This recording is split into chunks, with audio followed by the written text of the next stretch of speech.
So you want to rent an apartment and you're curious to know how do brokers' fees work. Let's talk about it.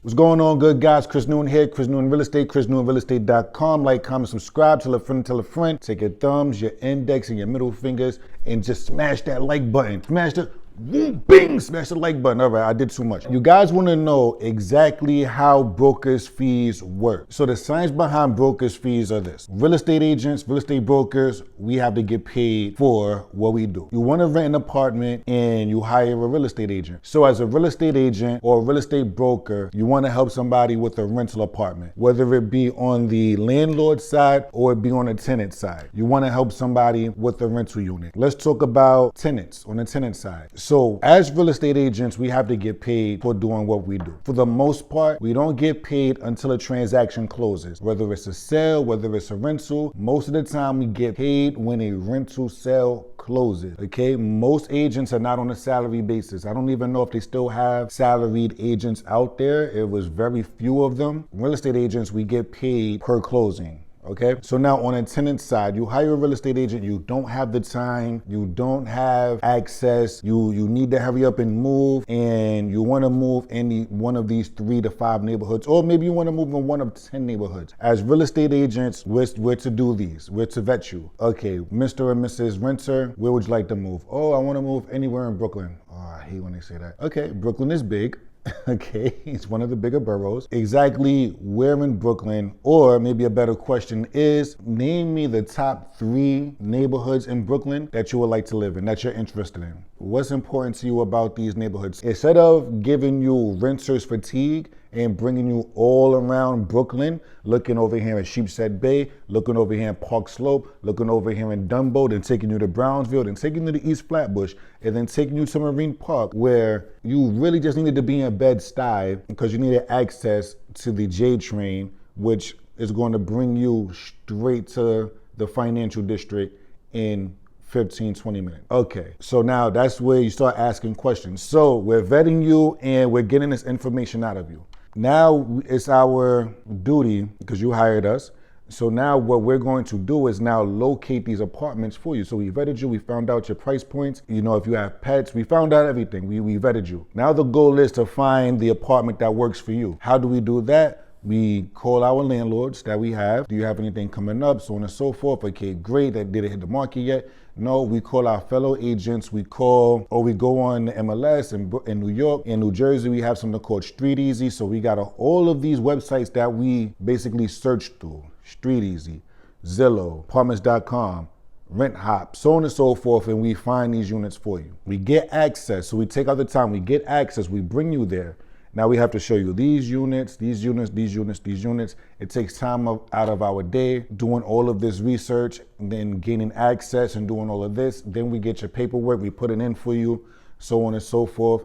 So now how do we get paid? We get paid at the end of it. Now, we have a fee apartment. What is a fee apartment? A fee apartment is an apartment where the tenant, the potential tenant, is responsible for the broker's fee. So you have a fee apartment and you have a no fee apartment. Most landlords, from my experience, do not like paying a fee. I will get into that in the next couple of minutes. However, most tenants also don't like paying a fee. Why? Because it's a lot more money, okay? Which is totally understandable. You have to pay first month's rent, you have to pay security deposit, and then you have to also pay a broker's fee. Now, how do the broker's fees work? Is it just 1 month? Is it less than a month? Is it like, you get all of these different numbers. A broker or an agent can charge you anywhere, they can charge you basically what they want, but however, they charge you anywhere from 1 month up to 15% of the annual rent, okay? Up to 15% of the annual rent. Are they allowed to do this? 1,000,000%. Most brokers, to keep it easy, because we're understanding that you may not have all of that money, so on and so forth, we may charge you just 1 month. However, we're doing a lot of work. We're making a lot of phone calls. We're doing a lot of research. We're not just opening the door for you.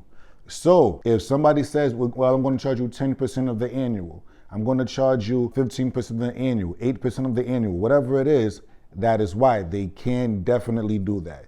Now, let's fast forward to the landlord side. No fee apartments or fee apartments. In my experience, it makes it a lot more easy to rent a no fee apartment. Why? Like I just said, the tenants do not want to pay the extra money. Maybe they might only have enough for the first month's rent and the security deposit, and they're basically using your bank account as their bank account, because at the end of the lease, they're expecting to get that money back. They take care of the apartment or the house. They're just basically reallocating the funds. That's what that is. So if the landlords don't want to pay the fee, I always tell the landlords, if you don't want to pay the fee and you're the landlord, imagine how the tenants feel. They definitely don't want to pay the fee.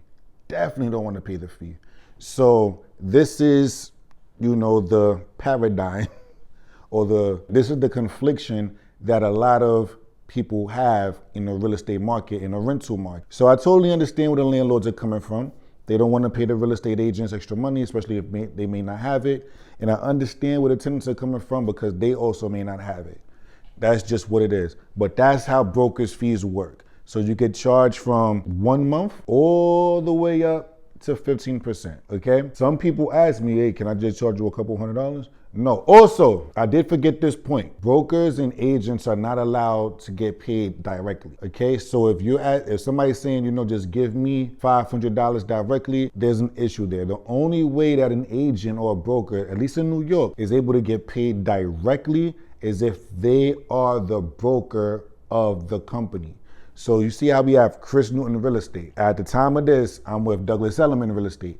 My checks have to get made out to Douglas Elliman Real Estate. If they get made out to Chris Newton Real Estate, I am in trouble because I'm not supposed to do that, okay? So now if I had a brokerage, Chris Newton Real Estate, then you can make the checks out to Chris Newton Real Estate. Otherwise than that, they must go to my brokerage, okay? I hope I answered your questions. If I didn't, curse me out in the comments. If I did, curse out the people that's cursing me out in the comments. Like, comment, subscribe, tell a friend and tell a friend. Later.